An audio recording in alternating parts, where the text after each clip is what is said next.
buonasera a tutti, quando ci ingeverim a sera, ci stiamo prendendo solo la mattina perché tengo pesce a cascata, però ora vi dico una cosa, voglio fare una bella granzeola con pomodorini, lupiennel e mia sorella. Guardate questa pomodorina, guardate, è una coppa peso, come si vede dal peso del pomodorino?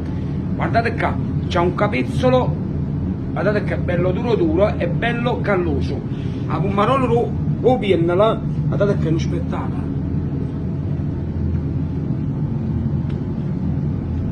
Di vino e zucchero, abbiamo fatto una bella granzella vicino a me,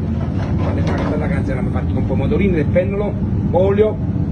aglio, abbiamo fatto rosolare, l'abbiamo messo dentro e abbiamo fatto rosolare tanto bene, poi abbiamo messo la granzella dentro, l'abbiamo fatto rosolare, poi l'abbiamo alzato e abbiamo messo i pomodorini dentro. Mo' abbiamo usato un bello spaghetto quadrato, guardate qua, un spaghetto quadrato, vediamo se è frutta ancora. Un altro pochettino perché è bello ardente, però a me mi piace così, che facciamo noi zamma, che facciamo saltare, il piatto, pomodoro, guarda com'è bello, alla provestura, guarda che bellezza, ma li alziamo belli ardenti,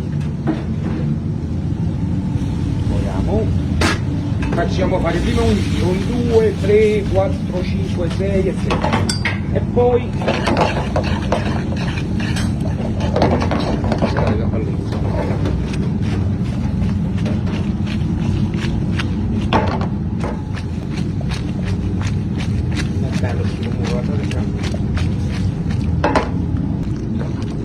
poi giù ci sta una cosa più bella e una pomarola fresca, però c'è sempre un po' di a cascata coppa, guarda pomodoro fresco con granzeola.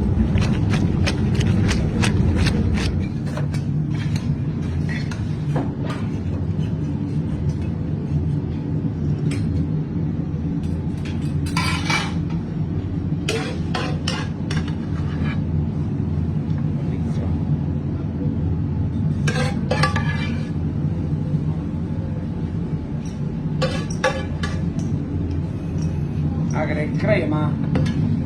la cosa è crema, non ci dimentichiamo sempre un pochino di a cascata, il piatto è pronto, fatevi aspettare, bacio a tutti quanti, aspettiamo alla prossima puntata, a me